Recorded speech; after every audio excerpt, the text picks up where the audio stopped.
किसान भाइयों नमस्कार। किसान भाइयों आज हम बात करेंगे पेढ़ी गन्ने के अंदर यदि टिल्डिंग अच्छी तरीके से नहीं हो रही है, अच्छी तरीके से जो हमारा गन्ना है वो ग्रोथ नहीं कर रहा है, गन्ने के अंदर बढ़वार नहीं हो रही है, तो आज मैं आपको एक ऐसा खाद बताने वाला हूं और खाद के साथ साथ एक ऐसा स्प्रे बताऊंगा जो आप खाद और स्प्रे में लगभग 8 से लेकर 10 दिन का आपको अंतर रखना है। पहले आपको खाद नीचे डालना है, उसके बाद सिंचाई करनी है और बाद में स्प्रे कर देना है। यदि इतना कार्य आप अपने पेढ़ी गन्ने के अंदर कर देते हैं तो 100% मैं जिम्मेदारी के साथ आपसे कहूंगा कि आपके गन्ने के अंदर नंबर 1 की टिल्लिंग होकर के चलेगी, गन्ना अच्छी तरीके से ग्रोथ करेगा, गन्ना बिल्कुल भी पीला नहीं पड़ेगा।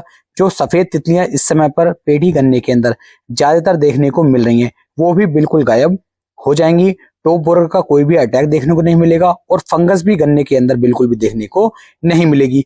यानी कि ये एक ऐसा फार्मूला आज मैं आपको बताने वाला हूं जिसका यदि आप उपयोग कर लेते हैं तो आपका सिर्फ फायदा ही फायदा होने वाला है। तो वीडियो को आप पूरा जरूर देखें जिससे कि आपको एक बेहतर जानकारी मिल सके। तो चलिए शुरू करते हैं। सबसे पहले किसान भाइयों बात कर लेते हैं कि जो हमारा पेढ़ी गन्ना है इसके अंदर इस समय पर सबसे ज्यादा दिक्कत हमें देखने को क्या मिलेगी। तो किसान भाइयों सबसे बड़ी समस्या आएगी फंगस की और दूसरी आएगी टॉप बोरर की। तो किसान भाइयों इस समय पर सफेद तितलियां आपको देखने को मिलने लगी हुई हैं। सफेद मक्खी का अटैक जो है इस समय पर पेढ़ी गन्ने के अंदर होना शुरू हो गया है। यानी कि ये पहले सफेद मक्खी रहेगी, बाद में ये 2 से 3 रूपों में चेंज होती रहती है और बाद में पहुंच करके टॉप बोरर का एक खतरनाक रूप ले लेती है जिससे जो गन्ने की फसल है वो बिल्कुल ही बेकार हो जाती है। तो सभी चीजों से आपको बचाना है। तो सबसे पहले बात करते हैं नीचे डालने वाले खाद की कि नीचे हमें कौन सा खाद डालना है जिससे हमारे गन्ने की फसल के अंदर फंगस का अटैक भी ना हो और गन्ना अच्छी तरीके से टिल्लिंग लेकर के चले। तो यहाँ पर किसान भाइयों सबसे पहले आपको 45 किलोग्राम प्रति एकड़ के हिसाब से यूरिया का उपयोग अपने पेढ़ी गन्ने के अंदर करना है। पेढ़ी गन्ने के अंदर यूरिया आप डालेंगे, इससे गर्मी बनेगी, गर्मी बनने से टिल्लिंग अच्छी तरीके से होगी और गन्ना भी हमारा अच्छी तरीके से ग्रोथ करना शुरू कर देगा। इसी के अंदर किसान भाइयों आपको जो है खाद के रूप में डालना है हमारा ह्यूमिक एसिड। और ह्यूमिक एसिड जो आप लेंगे इसकी मात्रा किसान भाइयों 2 किलोग्राम प्रति एकड़ के हिसाब से आपको पेढ़ी गन्ने के अंदर उपयोग में लाना है। लेने के लिए आप 1 किलोग्राम भी ले सकते हैं, लेकिन यदि बहुत अच्छी टिल्लिंग चाहिए, एक शानदार पैदावार आपको चाहिए तो 2 किलोग्राम प्रति एकड़ के हिसाब को आपको ह्यूमिक एसिड का उपयोग अपने यूरिया के अंदर ही मिला करके करना होगा। तीसरे खाद के रूप में जो किसान भाइयों यहाँ पर आपको लेनी है वो लेनी है किसान भाइयों सल्फर। सल्फर यहाँ पर आप पाउडर फॉर्म वाली लेंगे और पाउडर फॉर्म वाली जो सल्फर आप लेंगे इसकी मात्रा 4 किलोग्राम प्रति एकड़ के हिसाब से किसान भाइयों आपको अपने पेढ़ी गन्ने के अंदर डालनी है। इन तीनों को आपको आपस में अच्छी तरीके से मिला लेना है और मिलाने के बाद किसान भाइयों इसका उपयोग अपने पेढ़ी गन्ने के अंदर आपको करना होगा। लेकिन यदि टिल्लिंग अच्छी तरीके से नहीं हो रही है, बहुत ही दमदार वाली टिल्लिंग आपको चाहिए, तो किसान भाइयों गन्ने की फसल के अंदर आप कल्टार का उपयोग कर सकते हैं। अब ये कल्टार क्या है किसान भाइयों, आप फोटो में देख पा रहे होंगे, इस टाइम वीडियो में देख पा रहे होंगे, ये है कल्टार। इसकी मात्रा 200 ml प्रति एकड़ के हिसाब से आपको लेनी होगी और इसे भी आपको अपने यूरिया खाद के अंदर ही मिक्स कर लेना है। ये कल्टार जो है ये किसान भाइयों आम की फसल के ऊपर उपयोग में लाया जाता है जिससे बहुत ही शानदार वाले जो ये आम होते हैं ये इनका उत्पादन बढ़ जाता है, इनकी अंदर जो है इसका फूल की मात्रा काफी ज्यादा बढ़ जाती है। तो इसका यदि आप एक बार अपने पेढ़ी गन्ने के अंदर उपयोग करेंगे तो इससे टिल्लिंग बहुत ही बेहतर तरीके से होकर के चलती है। इसका उपयोग लास्ट ईयर भी हमने लगभग 2 से लेकर 3 खेतों के अंदर कराया था तो कल्टार के हमें बहुत ही दमदार वाले रिजल्ट देखने को मिले थे। तो 200 ml कल्टार भी आपको अपने यूरिया के अंदर ही डाल लेना है। यानी कि कुल मिलाकर के आपके पास 4 खाद हो जाते हैं।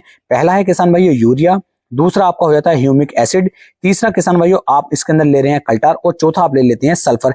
इन सभी को अच्छी तरीके से मिलाने के बाद अपने पेढ़ी के गन्ने के अंदर आप इनका बिखराव अच्छी तरीके से करवा दीजिए और उसके बाद अपने गन्ने के ऊपर आप जो सिंचाई है वो सिंचाई कर दीजिए। इतना करने के बाद आपके गन्ने के अंदर बहुत ही ताबड़तोड़ वाली एक दमदार टिल्लिंग देखने को मिलेगी।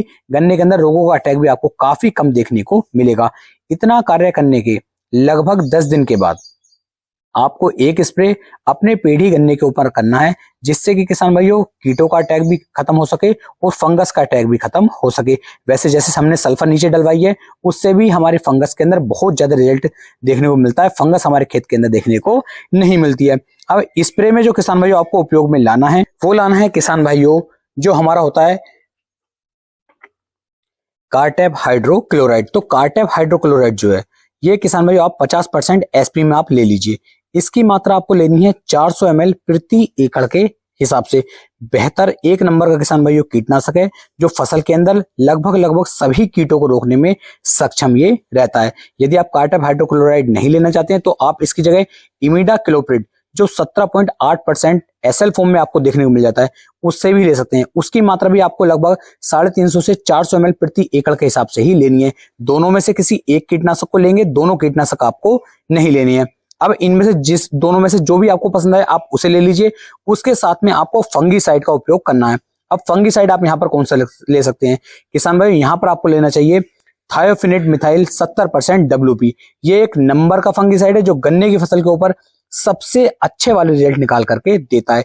इसकी मात्रा की बात करूं तो लगभग 250 से लेकर 300 ग्राम के आसपास आप इसे ले लीजिए, और इसका उपयोग भी आप इसी स्प्रे के अंदर मिक्स करके अपने गन्ने की फसल के ऊपर इसका स्प्रे आप करवा दीजिए। तो आपकी फसल के ऊपर ना ही फंगस का अटैक बिल्कुल भी देखने को मिलेगा और ना ही कीटों का अटैक भी बिल्कुल भी देखने को मिलेगा। दोनों पर अच्छे वाले रिजल्ट आपको देखने को मिल जाएंगे। टिल्लिंग भी अच्छी से हो जाएगी, फसल पीली भी नहीं पड़ेगी, कीट भी खत्म हो जाएंगे और फंगस का अटैक भी खत्म हो जाएगा।